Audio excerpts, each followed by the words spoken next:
Hi everyone, this is my presentation for CGS3095. My topic is what ethical responsibilities do programmers have when coding? Subtitled, It's My Code, but is it my problem? So our main focus today is writing software for advanced technology, weapons that will be used to kill others. The outline of this presentation will first begin with me explaining what the ethics of programming really is. We will choose an ethical standard from the ACM Code of Ethics. We will explain who our ethical actors are in this situation. We will have a few scenario examples, going to our conclusion, and finishing off with what is my point of view. Before we continue, we need to explain what the ethics of programming actually is. The ethics of programming are guidelines that developers are expected to follow and apply when programming. But you ask yourself, why do programmers need a code of ethics? They're not doctors, they're not policemen. Well, they need to follow a code of ethics because what they do can affect and many times will affect the lives of other people. So, since we know that programmers have guidelines in which they need to follow, we can ask ourselves, is the programmer ethically or legally responsible for the code that he or she has written? How about when a programmer knows or gains knowledge that their code is being used for something unethical? What ethical responsibilities will he or she have to himself or to society? And if so, does that person bear the burden or of that responsibility? These are all questions that we will answer in the next few slides. The ethical standard that we will be testing is the Association for Computing Machinery, ACM for short. This code consists of 24 imperatives formulated as statements of personal responsibility and identifies the element of such a commitment. Since we are talking about software that will be used to kill others, we will be strictly focusing on section 1.2.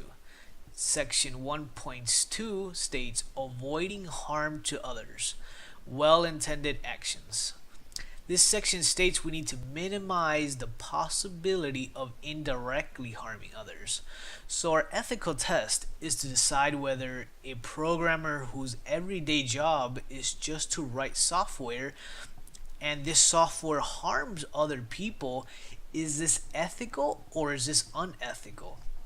But a big question comes into play. Whom are we harming, and do we know that we are harming someone? In the next few slides, I will explain the ethical actors and we will go more into detail into this situation. For our ethical test, we will have two ethical actors: the programmer, who's writing the code, and the employer, who's asking you to write the program. For this test, we need to know a bit more information. For example, we need to know if the programmer knew what his code was going to do. If not, maybe the programmer was misled and what they were creating was actually a malicious weapon. Did the employer specifically say what this code was going to do? Since our ethical test is not to harm others, we need to look very closely at the questions and answers.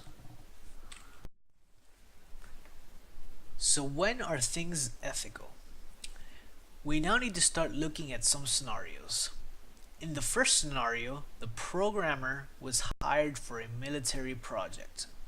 This project was to create a system in which bombs could drop in the perfect area and kill all opposing forces with little to no loss of our own men.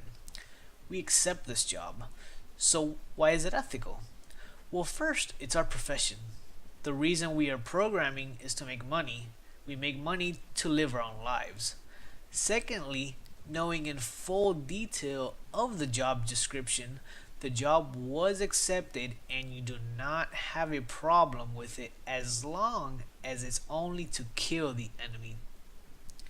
Even though ACM Standard 1.2 states avoiding harm to others, we did not indirectly harm others. We knew what this was for, and the program did its job correctly. We are indeed saving others because it is a time of war, so everything here is of ethical standards. So, when are things not ethical? Let's look at a similar scenario. We are hired by the military again. This time, we are not dropping bombs on enemies, but we are dropping packages from the Red Cross to our soldiers overseas. The program lets you pinpoint exactly where you drop your item. A few weeks later, you find out your program was not used for the reasons you created it. You accepted the job, but you were lied to for the end result of your project. Yet, now there are millions of innocent lives gone, and it's all because of the program you wrote. It was unethical for the company to not have any type of communication with you and mislead you into creating this malicious program.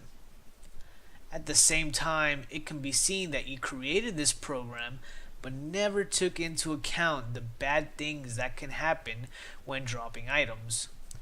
You are both unethical. Your company should have never lied, and the programmer should also have put more detail and thought before accepting the job when it comes into dropping items in random locations, as well as putting a safeguard to protect the program from dropping malicious items.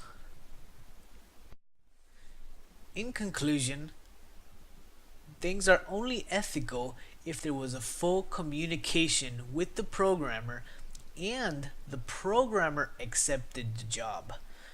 If the programmer was lied to about how the program would work, then it is very unethical.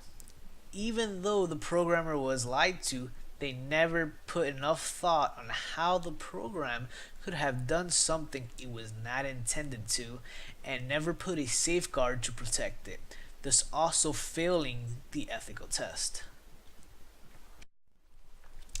So in my point of view, I view everything ethical if and only if the programmer knew what he was getting into.